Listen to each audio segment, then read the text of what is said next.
Bonjour Julien. Bonjour. Merci d'être là. Merci à toi. Surtout sur cette chaleur. Laissez des taches sur le fauteuil. Oui, écoute, on va tous en laisser. Pas de honte. Voilà, en tout cas, encore une fois, merci pour la lecture. C'est vraiment passionnant, en plus j'ai la chance de lire gratuitement. Donc ça, c'est le plaisir. Bah oui. Et du coup, moi j'ai appris un tout petit peu à te découvrir, mais j'aimerais aussi que tu te présentes via le public qui va continuer à nous découvrir, et aussi toi aussi, parce que tu as une chaîne YouTube, donc je pourrais en redistribuer aussi, qui tu es, ce que tu fais, et puis de la façon dont tu te traites. Ok, je m'appelle Julien Lenoir. Je suis né en 1983 à Boulogne-sur-Mer, dans le nord de la France, donc avec tous les clichés. Belle ville, et tous les clichés que le nord ça représente, on connaît. J'ai 2 enfants, voilà, 2 enfants, et puis j'écris depuis 2020. Depuis le confinement. Avant je faisais de la musique, je faisais du rap. Voilà, j'avais un autre nom que je ne citerai pas, mais certains me reconnaîtront peut-être. Voilà, et puis j'écris depuis 2020 parce que je suis passionné de base d'écriture, de lecture, de poésie, et voilà, j'essaye de faire de la littérature, on va dire, ma nouvelle passion. Mais c'est important. Voilà. Et j'avais justement une question par rapport à ça. Depuis 2020, pourquoi Depuis 2020, par rapport au confinement, en fait. Le confinement, c'est ce qui m'a donné envie d'écrire, parce que j'étais enfermé avec mon fils qui est asthmatique, et du coup, je l'ai gardé avec moi pendant 4 mois. Je ne pouvais pas aller à l'école, et en fait, ça m'a donné l'envie d'écrire. J'ai écrit un premier roman sur mon enfance, à Saint-Lô, en Normandie, et puis après, ce qui s'est passé, c'est que j'ai continué. Voilà. Ouais, c'est important. Je trouve que c'est important d'écrire, et puis aussi, comme je dis toujours, c'est toujours exutoire aussi d'écrire. On devrait tous le faire des fois. Ça aide vachement. C'est un conseil que je donne à tout le monde. Écrire, c'est libérer ses démons. C'est ça. C'est s'exorciser. Et voilà, exorciser ses mots. Ouais. Et pardonner aussi, parce que des fois, tu sais que t'as pas la personne en face, mais tu es comme si tu l'écris. Bien sûr. et ça libère, ouais. En tout cas, moi, je voulais te dire déjà bravo pour ton livre. Je vais le présenter, Cœur Noir. Il porte vraiment son nom. Moi, je l'ai lu et j'encourage vraiment parce que je trouve qu'il est très bien écrit. Il parle autant jeune, parce que j'avais l'impression d'être descendu un peu chez les jeunes, et en même temps, en tant que bientôt quarantenaire, on peut aussi le lire. Et surtout, moi, ce qui m'a vraiment touchée, c'est que c'est un vrai sujet. En plus de ça, c'est un sujet qui pourrait me toucher moi, parce que justement, je ne veux pas tout dévoiler, mais Méline, en tout cas, l'actrice ou l'héroïne principale, elle est noire, et je pense qu'on pourrait beaucoup se reconnaître dans l'histoire. Et ma question, je vais rentrer d'emblée, pourquoi avoir choisi du coup une jeune fille noire ? Moi, je suis très attaché à l'Afrique, déjà dans un premier temps. Mes enfants sont métis. Et voilà, j'ai vraiment une attache à l'Afrique qui est particulière, puisque j'ai toujours trouvé ce continent mystique. C'est vrai en plus. Voilà, j'ai grandi dans le quartier, voilà, avec des musulmans, des juifs, des chrétiens. C'est l'Afrique, quoi. L'Afrique, quoi. Voilà, j'ai mangé chez mes potes, voilà. L'été, je suis souvent avec le haut africain, boubou, tout ça. Et donc, en fait, quand t'es blanc, en fait, on m'a posé souvent cette question. C'est-à-dire, pourquoi, en fait, avoir choisi des protagonistes noirs alors que moi-même, parce que du coup, on pourrait se dire, tu le vis pas, en fait. Exactement. Ouais. Et en fait, je pense que l'écriture, ça va au-delà de ça. C'est-à-dire qu'on peut s'immiscer, en fait, dans la peau de personnages. Par exemple, mon dernier que je suis en train d'écrire, c'est un albinos. Et en fait, je pense que le principal, c'est d'être cohérent dans ce qu'on écrit et de donner de la cohérence à son héros. Je peux écrire sur des blancs, des noirs, voilà, des asiatiques, sans pour autant vivre ce qu'ils vivent, bien évidemment, puisque il y a des choses que je pourrais, en tant que blanc, je pourrais pas forcément comprendre, le vivre, ça c'est sûr. Mais en tout cas, j'essaie de mettre à la place d'eux. Et en fait, quand on écrit, c'est comme lire, en fait, c'est une aventure. Écrire, c'est encore une plus grande aventure que lire. En fait, on se met à la place d'eux. Et c'est ça, en fait, qui me plaît. Mais justement, si je fais un peu l'avocat du diable, demain, tu peux avoir, je sais pas moi, une révolte de femmes afro qui vont me dire, Julien, mais c'est quoi ce bazar ? Parce qu'en fait, t'es pas noir. Mais comment ça se fait que tu peux écrire ? En plus, t'as jamais vécu une autre situation. Comment tu pourrais justement... Je m'appelle le noir, déjà. parler. Non, mais au-delà de ça, en fait, voilà, moi je vis avec une compagne qui est d'origine congolaise, voilà, qui vit aussi. Bienvenue le Congo, hein. Il y en a assez dans la salle. Voilà. Donc, et puis on échange beaucoup. C'est-à-dire qu'on échange beaucoup aussi sur l'afrocentrisme, on échange beaucoup en fait sur. Moi, ce que j'aime pas, c'est le communautarisme. C'est-à-dire que le communautarisme, il est bon et positif dans certains points. C'est-à-dire que voilà, ça peut ramener des points positifs, mais autant ça peut ramener aussi des points négatifs quand on s'enferme et quand ça devient trop extrême en fait. Oui. Que ce soit le communautarisme blanc comme on voit en ce moment avec l'extrême droite qui défile dans les rues, mais ça peut être toute forme de communautarisme. Et en fait, si jamais on me le reproche, je saurais argumenter et me défendre. Maintenant, c'est sûr que pour moi, en fait, on passe par le biais de l'écriture. C'est comme quelqu'un qui va jouer un rôle au cinéma, ou alors qui va jouer le rôle de quelqu'un sur scène. En fait, l'écriture, ça permet en fait de passer ces barrières. Pour moi, en tout cas. Non, mais moi, ça me parle parce que quand j'étais, je me rappelle, en seconde. Je sais pas si tu as lu La Métamorphose de Kafka. Oui. Et je me rappelle, la maîtresse, ça y est, je commence à comprendre. En fait, la prof nous avait demandé de réécrire La Métamorphose de Kafka. Et en fait, moi, je l'avais fait en mettant, un jour, je me réveille, je suis blanche. Et en fait, j'avais eu genre 20 sur 20. Ouais. Mais je m'étais tellement... Et en fait, quand j'ai lu, je t'avoue qu'au début, quand j'ai lu, j'étais un peu intriguée.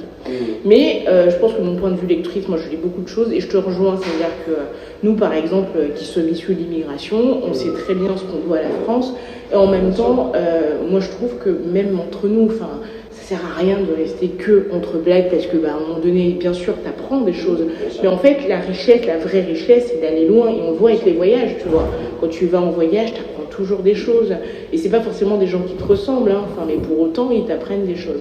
Et justement, quand j'ai lu ça, je me suis dit, ouais, en fait, en tant que personne, ça peut te choquer un peu quand tu vois ça, mais en tant qu'écrivain, effectivement, je trouve que c'est brillant, en tout cas, d'avoir joué l'exercice. Et deuxième point aussi, est-ce que, parce que moi je le dis vraiment, quand j'ai lu, j'ai eu du mal parce que c'est hyper dur, quoi. C'est-à-dire que je me suis mise à la place de cette jeune fille qui subit des moqueries, je raconte pas tout, mais en tout cas d'une violence quand même extrême. Et en plus de ça, elle a aussi, on en parlera aussi, des problèmes de poids. Donc je me dis, ça n'a pas été dur pour toi de l'écrire? En fait, ça a été dur dans un premier temps parce que se mettre dans la peau d'une femme aussi.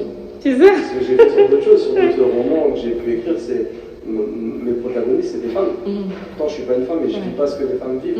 Mais en fait, ça a été dur plus dans le sens où en fait, j'ai voulu faire passer un message sur la haine, en fait. Sur la haine. Et la haine, en fait, on ne se rend pas compte. Mais il n'y a pas besoin forcément d'insultes, ou pas besoin de racisme. Mais la grossophobie, par exemple, on parle de grossophobie.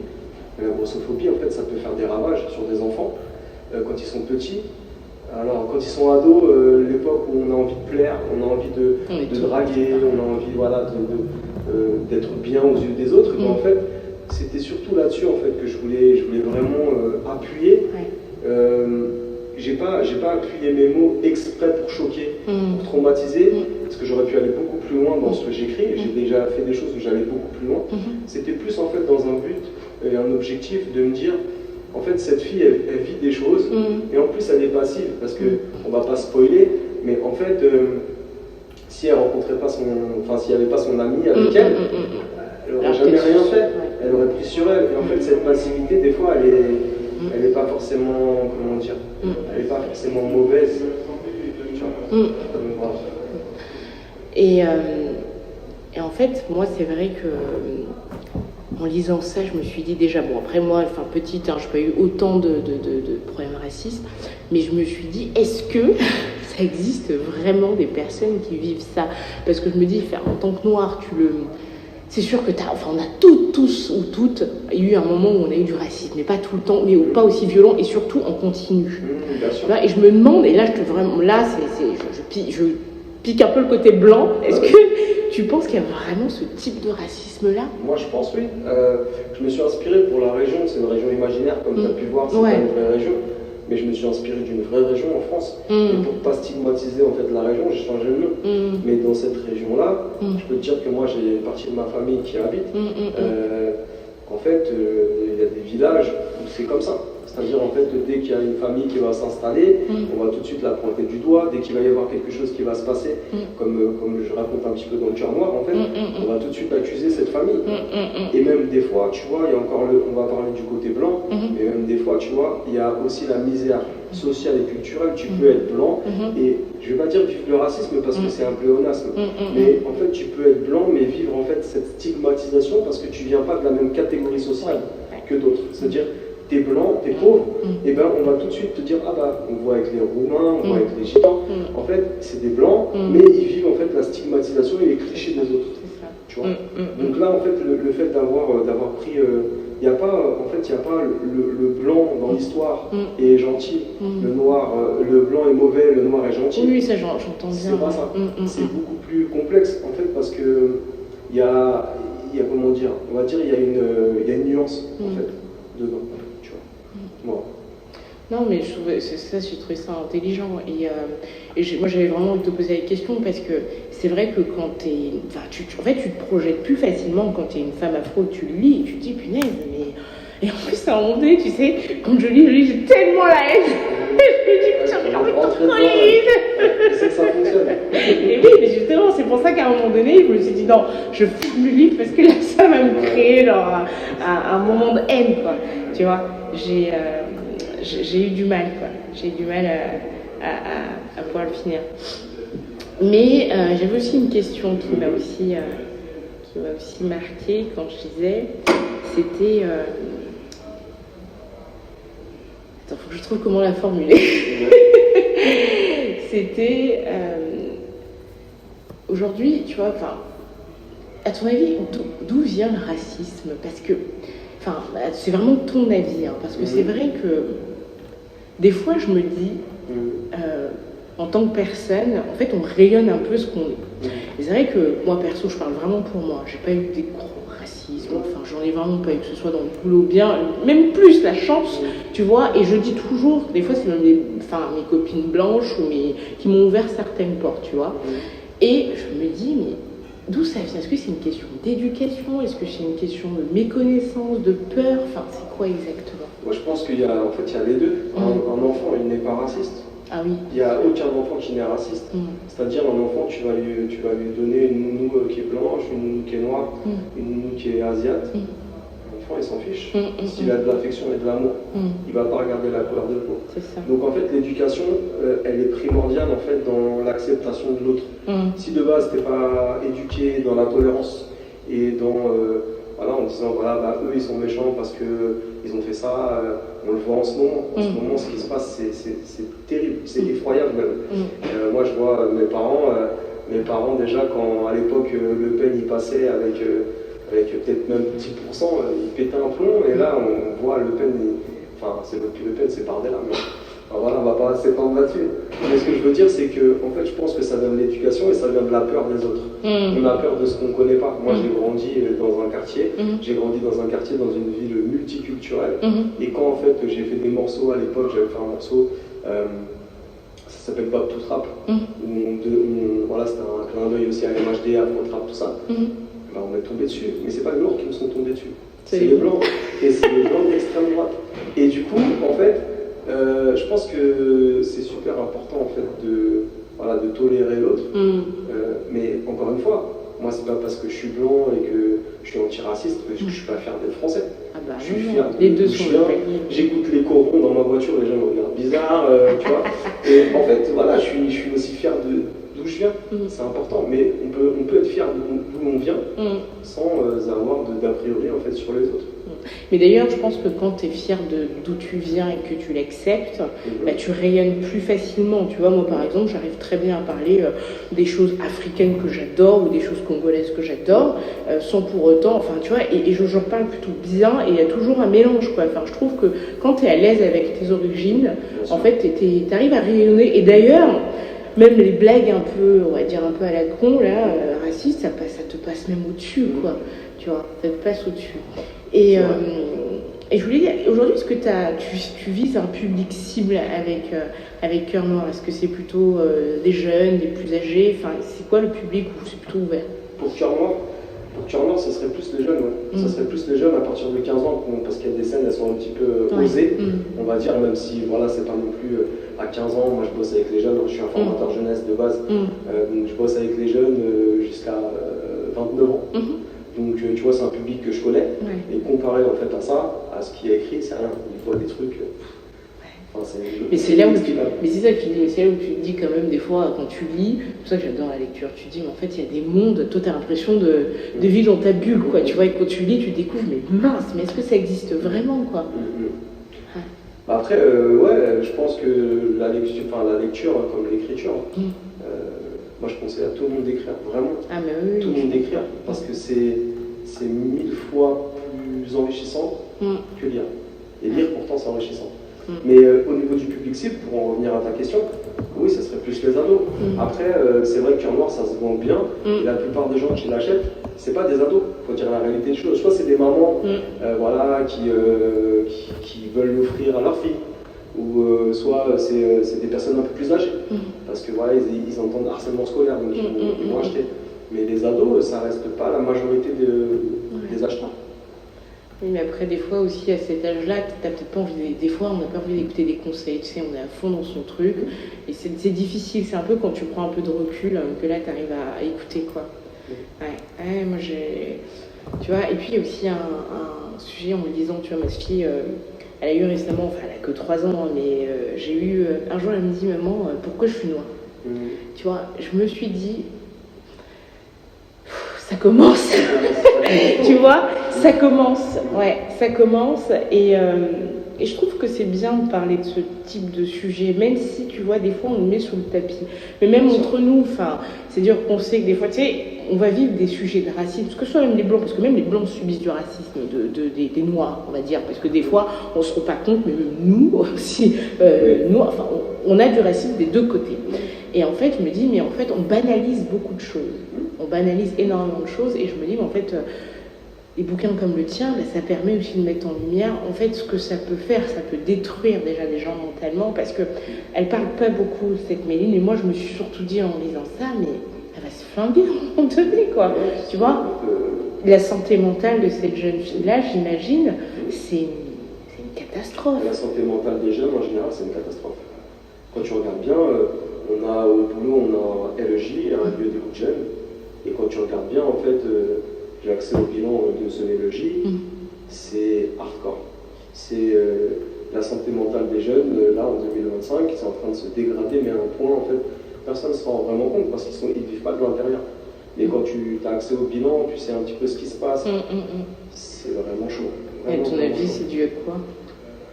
À tellement de facteurs. Il y a la concurrence qui joue beaucoup, il y a les réseaux sociaux, mais ça, on va mettre ça en première ligne même. Voilà, est-ce que un tel il va en vacances, moi je vais pas en vacances, un tel il a une Ferrari, moi j'ai une Clio. Et en fait, les jeunes ils veulent gagner de l'argent rapidement. Quand ils en ont pas, ils se trouvent nuls. Ils voient les modèles, en fait, on va dire les modèles de beauté sur les réseaux sociaux. Quand ils se sentent pas bien dans leur peau, comme ma protagoniste, en fait ils se sentent nuls. Et en fait on est dans cette surenchère en fait au corps. Et encore une fois, l'adolescence, c'est pour ça que dans le livre, l'adolescence en fait elle tient une place très très importante. Oh que oui. Tu vois, parce qu'en fait l'adolescence c'est vraiment la période charnière entre ce que je suis et ce que je vais devenir. Mais si il n'y a rien entre les deux, et si on te traite comme de la merde, bah t'as des chances en fait de penser que t'es une merde. C'est ça. Tu vois, et c'est le problème qu'il y a de tout ça. Et la bascule, elle est difficile à faire. Des fois, on ne se rend pas compte, mais tu traînes toutes tes casseroles d'adolescence. Moi, tu vois, je sais que je me battais toujours avec mon poids. Et malgré que je me suis dit, oui, c'est réglé, je sais que j'ai toujours... Tu vois, je me rappelle, je ne bouffais pas. Et des moments, comme beaucoup de jeunes, je me faisais vomir, un truc comme ça, pour avoir ma ligne et tout. Bon, après, c'était pas dans l'extrême, Dieu merci. Mais je me dis, en fait, t'as l'impression d'avoir... soigner, salver tous tes problèmes de jeunesse, mais en fait, des fois, ça te poursuit, quoi. Bien sûr. La jeunesse, l'enfance, au-delà même de la jeunesse, parce que le traumatisme que tu as dans ton enfance, ils te poursuivent encore plus. Ah bah oui. Et ces traumatismes-là, en fait, si tu les as quand tu es petit, ça peut avoir des répercussions en fait, sur ton adolescence dans un premier temps. Et après sur toi quand tu es adulte, si tu n'as pas solutionné ça. C'est triste un petit peu notre conversation. Je trouve qu'elle est profonde. Elle n'est pas triste, elle est profonde. Justement parce que tu vois, je me dis, ces discussions, on les met souvent sous le tapis. Tu vois, on les met sous le tapis parce qu'on n'ose pas en parler. Tu vois, des fois, oui, et puis on se fait souvent, tu sais, c'est le fameux ça va du boulot. Salut, ça va? Ouais, ça va. En fait, non, ça va pas, tu vois. Et c'est un peu ça, c'est-à-dire que nous, on a l'audace, ou du moins le culot, de mettre ça sur le tapis et d'en parler. Mais finalement, il y a beaucoup de gens, et surtout les jeunes, comme tu dis, ça va? Oui, ça va. En fait, non, ça va pas, j'ai un boulot de merde, ça va pas, j'ai... Enfin, tu vois. Mais tu vois, regarde, je te coupe. Mais, désolé, mais en fait, tu vois, quand on te demande si ça va, la plupart du temps, les gens, ils veulent pas dire qu'ils vont pas bien. Pourquoi? Parce qu'on va leur dire, ouais, mais toi, tu vas pas bien, mais moi aussi, je vais pas bien. On a tous nos problèmes. On a déjà entendu cette phrase 1000 fois. C'est-à-dire que quand tu veux te confier à quelqu'un, de façon profonde, entre guillemets, en disant « Ah non, moi ça va pas », il va te dire « Ouais, mais vas-y, toi ça va pas, mais moi non plus ça va pas. Moi aussi j'ai des problèmes. » Moi en tout cas, je l'ai vécu. C'est-à-dire que quand tu veux... C'est brutal, je trouve. C'est brutal. C'est grave brutal, mais la société, elle est comme ça. Moi, je sais pas, quelqu'un me dit je vais pas bien, je l'écoute, même si je sais que c'est pas... mais tu vois, mais c'est hyper brutal, quoi. Je pense que, tu sais, l'empathie, même chez les jeunes, ils sont pas habitués, en fait, à dire qu'ils vont pas bien, parce qu'ils sont obligés d'aller bien. On leur dit, il faut que tu sois... faut pas que tu pleures. Quand t'es un bonhomme, faut pas que tu pleures. Quand t'es une fille, faut que tu sois solide, faut que tu sois courageuse, tout ça. Et en fait, c'est en train de les détruire. Certains, en tout cas. Tu vois, et des fois on se pose pas. Si tu es quelqu'un d'empathique, moi je suis quelqu'un d'empathique aussi, ça se ressent aussi dans ce que j'écris, mais en fait, même quand tu es quelqu'un d'empathique, c'est compliqué parce qu'au final, tu peux pas te prendre aussi sur tes épaules. Tu vois, par exemple, tes collègues de travail, ça va, tu vas bien, vraiment ça va pas. Si tu vois que la personne elle est déprimée, qu'est-ce que tu fais? C'est vrai. C'est vrai que ça aussi c'est difficile. Et mais. En même temps, moi, ça me questionne toujours, parce que pour moi, en tout cas, une des valeurs les plus importantes, c'est l'intérêt qu'on peut porter à l'autre. Tu vois, après, c'est vrai que tu peux pas l'aider, genre, tu peux pas porter ses problèmes. En revanche, je pars toujours du principe que prendre 10 minutes pour écouter une mamie ou quelqu'un, pour moi, c'est hyper... c'est fondamental, tu vois. Moi, je le fais souvent. Mais oui, mais j'ai l'impression que ça ne... C'est ça qui disparaît, tu vois. Ça disparaît, parce que les gens ont plus le temps. Ils ont plus le temps de se s'occuper des autres. Ça m'énerve, ça, quand j'en dis, on n'a pas le temps, mais bon, on a le temps pour quoi, finalement? La vraie vie, c'est quoi? C'est les autres. La vraie vie, c'est tout ce qui est autour, en fait, finalement. Faire le bien. Oui, faire le bien, s'intéresser à l'autre, partager. Tu sais, quand tu vas en voyage, qu'est-ce qui te motive le plus? C'est d'échanger avec les autres, c'est de rencontrer, c'est de découvrir. Notre génération, leur génération, par exemple, la dernière fois, sur Plaisir, où j'habite, il y avait des Ferrari qui passaient dans la ville, des Lamborghini. J'étais avec des jeunes en train de manger. Et regarde, les gens disent, mais ils ont claqué peut-être 20 000 euros là-dedans. Tu vois, mais au moins ils ont trouvé. Ils ont trouvé quoi? En fait, notre génération, nous, on est comme ça, c'est-à-dire qu'on est dans l'empathie, on a encore des valeurs morales, on a encore des peurs, des angoisses. Eux, en fait, ce qui est compliqué, c'est que tout est fait pour prouver visuellement. Tu vois, il faut prouver que tu as de l'argent, prouver que tu es solide, prouver que tu es fort, et voilà. Écoute, comme je te disais, notre conversation, elle est pas triste, elle est profonde, et je suis sûre que ça va changer le monde. Tu vois, je suis sûre que... Mais oui, il faut avoir de l'espoir. Et puis dans les jeunes, il y a aussi des jeunes qui sont profonds. Tu sais, on parle des HPI, des sensibles, des zèbres, des machins, de toutes les neurodiversités. Et je me dis, ces gens-là, en général, ils pensent, ils s'affusent, quoi. Je me dis, ils nous ressemblent. Et je voulais revenir aussi, est-ce que tu as des projets? C'est quoi? Qu'est-ce qui va t'animer sur les... On est en juillet, mais bon, il reste encore 6 mois, 5 mois de l'année. Qu'est-ce qui va t'animer sur les prochains mois? Je suis en train de terminer mon 9e ouvrage, là. Bravo. Merci. Qui va s'appeler Les Affluents Sombres. Ouais. Donc, c'est sur... encore une fois, c'est un protagoniste qui est albinos. Donc c'est la première fois que je trouvais qu'il n'y avait pas de... On ne parle pas, c'est des albinos. Et surtout, dans ce roman, ce que j'ai voulu mettre en œuvre, c'est mettre en lumière, c'est le traitement qu'on fait des albinos en Afrique. Et tout le monde n'en entend pas parler. Et il faut, donc ça va être dur. C'est un roman qui va être très dur. D'ailleurs, il est plus dur que Cœur Noir. C'est vrai? Oh là là, moi je vais le lire, mais je vais le lire en 10 fois, je crois. En fait, il va pas tant dire le fantastique. Ça va plus être un roman intriguant. C'est vrai, bon, je vais juste l'acheter parce que je te connais maintenant. Mais je vais lire en plusieurs fois. Tu sais, moi je suis sensible, j'ai un cœur. Non, mais c'est bien, c'est un vrai sujet. C'est ça. Ouais. Et en septembre, on a un court-métrage qui sort qui s'appelle Lénard. Moi, je Génial. Je suis scénariste. C'est mon deuxième. Et donc, c'est un court-métrage qui est sur la confiance, sur le cercle familial, la confiance, etc. Donc, ça va sortir en septembre. Oh, trop bien. Et ça sort où, comment, enfin sur des grands trucs, sur les, enfin on peut aller le retrouver au CGR, sur internet. Non, pour l'instant on commence tout bas. Tout bas, ouais. Voilà, mon but, c'est mais il faut. Embrayer vers des longs métrages, ça c'est mon but. En fait là on va déjà le sortir sur YouTube, top. Sur internet et ensuite participer un peu au festival de la région parisienne. Pour ça, présenter lors de concours. Ah génial. Voilà, puis on verra s'il fait son petit bonhomme de chemin. Toute journée des frissons. Voilà. C'est bien, je trouve ça vachement bien. Ouais. Bah, bravo pour ça et puis hâte, on continue à textoter comme ça, je pourrais regarder.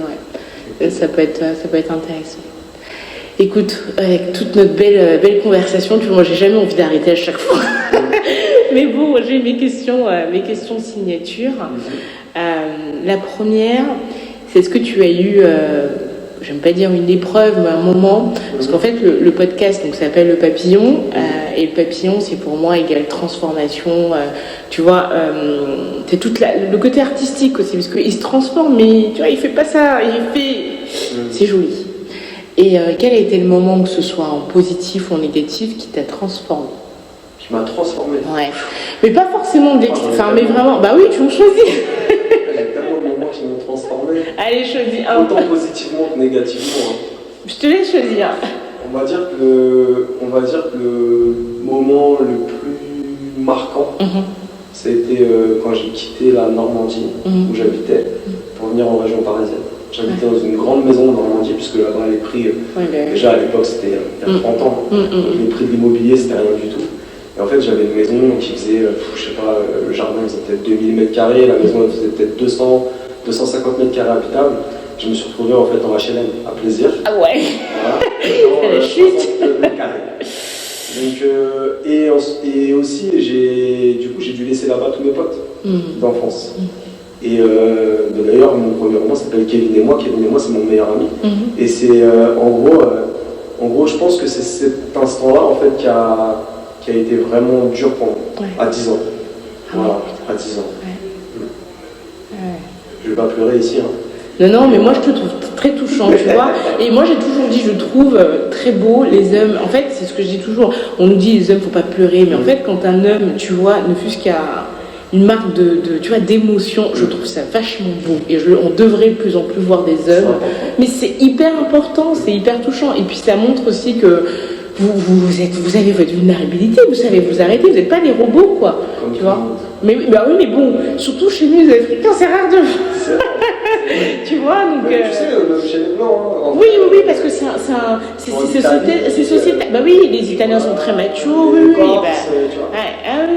C'est l'homme dans toute sa généralité, ouais. La société patriarcale qui est comme ça. C'est-à-dire l'homme ne doit pas montrer ses émotions. Et pourtant. Parce que sinon on va dire, mais c'est un faible, c'est un gay. Et pourtant, quand on est petit, on est loué à la même enseigne, quoi. Les garçons, limite vous pleurez plus. Tu vois, pour un petit bobo, c'est la fin, quoi. Ouais.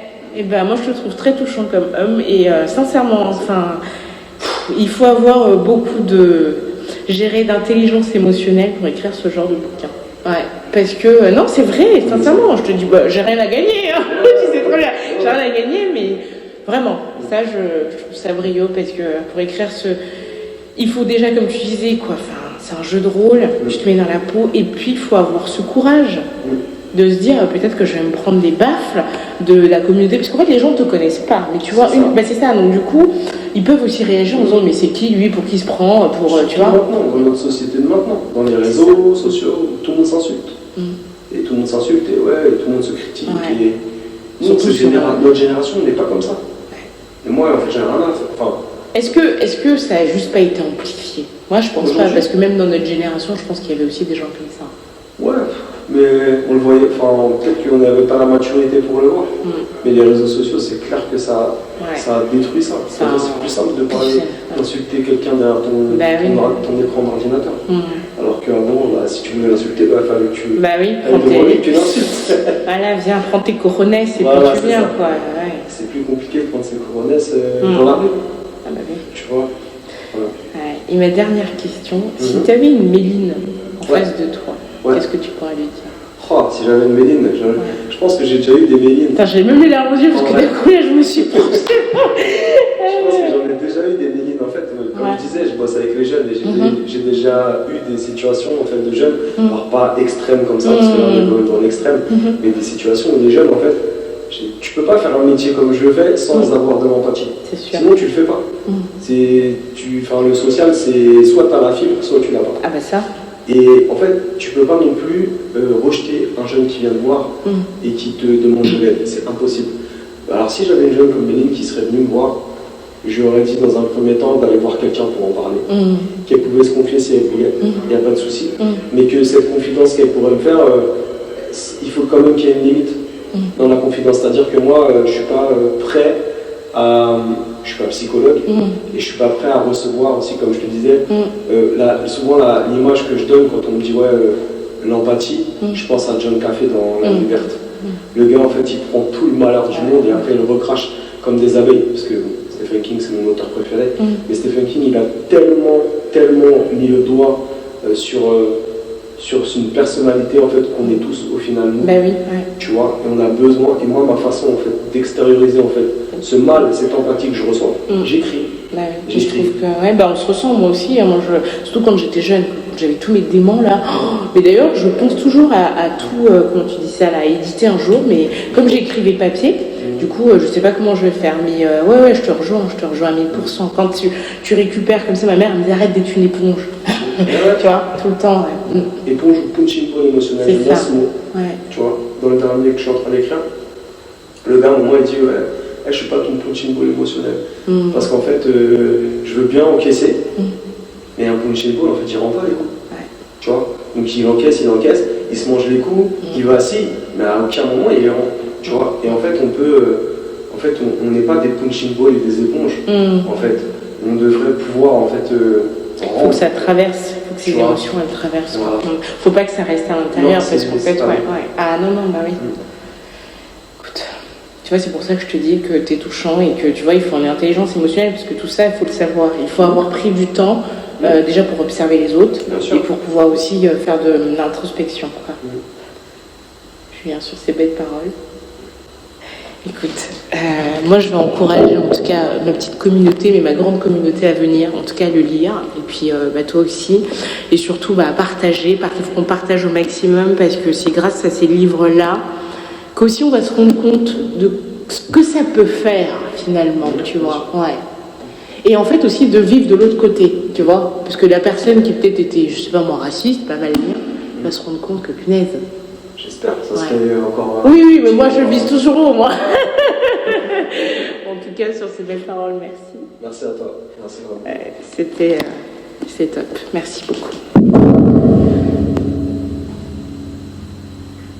Merci. Merci. C'était intense. Ah, merci.